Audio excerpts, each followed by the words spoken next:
I just hope I get this video up by Monday. I just hope I do.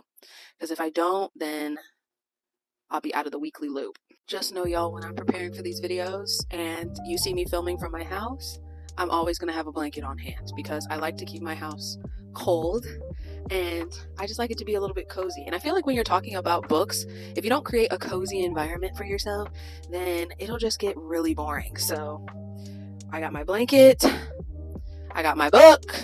We're just going to raw dog it and let's get into this video.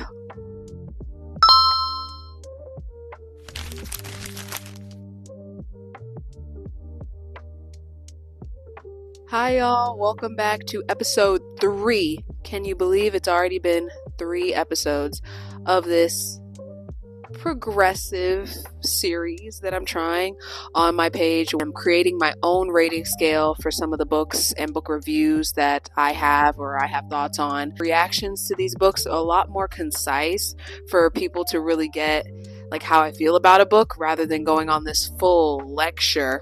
That's just not how I consume books. I mean, I'm not a scholar. I was definitely House Hufflepuff, but we're not going to talk about that because I'm a blue girl. I am not a scholar like the Ravenclaws. I do not go into all the books that I read with a fine-tooth comb. I purely just go off of vibes and vibes alone and how I feel about it and how I feel while reading it. So if that is not the type of reviewing style that you're into, maybe try another channel. We reviewed The Unraveling by V. Keeland, and that was more of like a horror / mystery book.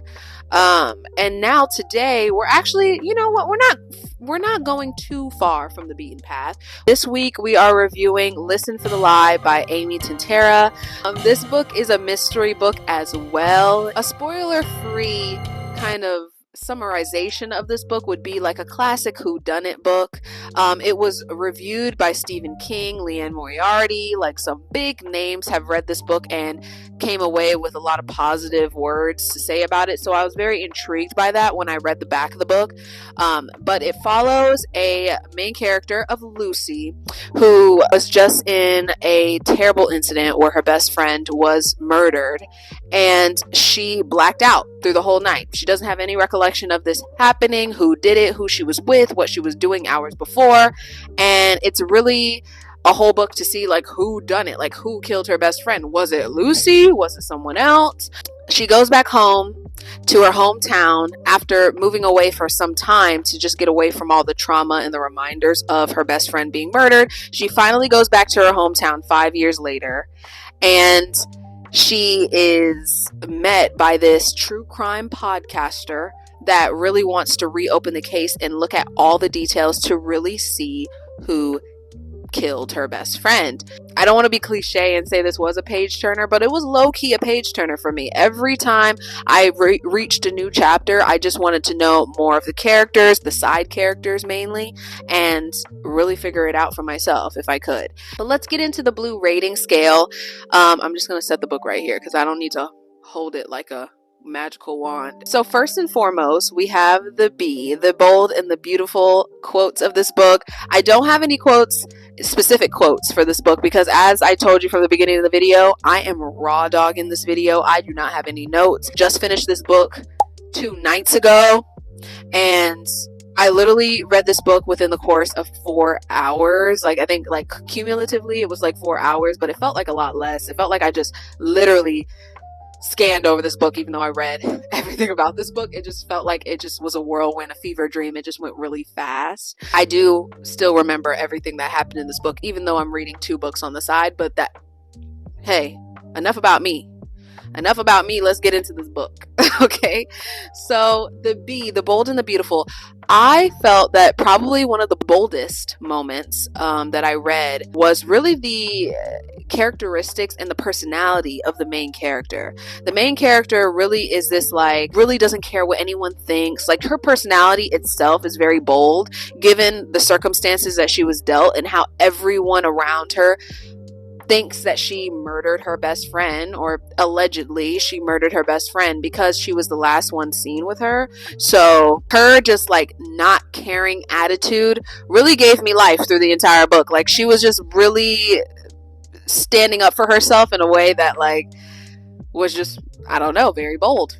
Since you guys know this is a murder mystery, I was already going in there with my, my monocle or my, what is it called? Magnifying glass. I'm like, what am I holding? A magnifying glass. To figure out who the killer was, including the main character, to figure out just who it was. Idea of who I thought was the killer, and then by this new information by someone close to the main character, it completely threw me for a loop, and I thought of another person, and then I thought of another person like 2 chapters down. So it jumps, and I feel like another bold moment was like closer to the end of the book, but I won't get too much into it because I want you guys to read this book if you haven't already. I've seen a lot of people review this book on socials, so chances are you probably have already read this book, but if you haven't, I will not spoil it for you. I feel like the beautiful moment of it all is the relationship that the main character had with her best friend, how close they were. And when it goes into the past and talks about their relationship, there were some very beautiful moments that the 2 characters shared. So that would be my beautiful if I was really reaching for that. But nonetheless, it was very bold. Now getting into the L, or the language of the book. This will probably not change for me, or my reactions to the language of the book won't change for me unless I probably read something nonfiction or review something that is major fantasy, which we might be getting into that. So this category might be expounded on in future books, but the language for this book in particular was very easy to read. It was very easily digestible. I understood everything in the book. There was no Webster dictionary needed. Easily consumed, if you will. Now getting into the U, or the universal appeal of the book. I feel like this book is for all of those that really love a good murder mystery. I mean, it hit all the points. It hit all the points of shock value, many different side characters, many different personalities in the book. I was very engaged with the whole story. I don't normally read mysteries. I normally read romance and fantasy. So this was a good break from the normal genres that I usually read. So I was very pleased with that. Maybe that are just getting into mystery books. I think this is a great starter, or even a great addition to the many mystery books that you might have read. And last but certainly not least, the E. The emotions that I felt in this book, just thinking off the top of my head. Of course, with it being a mystery book, I felt justice. Justice was served in the end. We did eventually find out who did it. If you're not really more so into thriller but want the darkness that mystery carries, you can probably find a lot of benefit from reading this book, or a lot of entertainment from reading this book. So yeah. I also felt proud of the main character because of the obstacles and the differing opinions that she was faced with from everyone around her through the entire theme of the book. I feel like I'm just proud of the main character and her development over the book as well, because you kind of do see a little bit, or a good amount of that through the book. The POV does change a bit in the book, where it flips from the main character Lucy's POV and also the podcaster, who we later find out his name is Ben Owens. And so it really switches back and forth from Lucy to the podcast, which I really love because I personally love podcasts. So the fact that this book featured a true crime podcast, also getting in on some small town mystery, is just kind of cool. I don't know if that's a trope, but if it is, please let me know some other books that kind of have that trope, where they, true crime podcasts meets small town mystery, small town murder. I love it. So that is all. That is my blue rating scale. If I were to rate this book on a 5-star rating scale, I would give this book a 4.5 out of 5 stars. Crazy for me because this is a mystery, but I genuinely enjoyed this book. I enjoyed reading it. I mean, multiple, meaning 3 or 4 hours reading this book and just really wanting to know who did it. So it definitely kept me along for the ride, and I would definitely recommend it to anyone who thinks that this book would be a cool addition to their collection. It does get a little points off just because it's not blue. The author decided to use a red, a more bold See what I did there?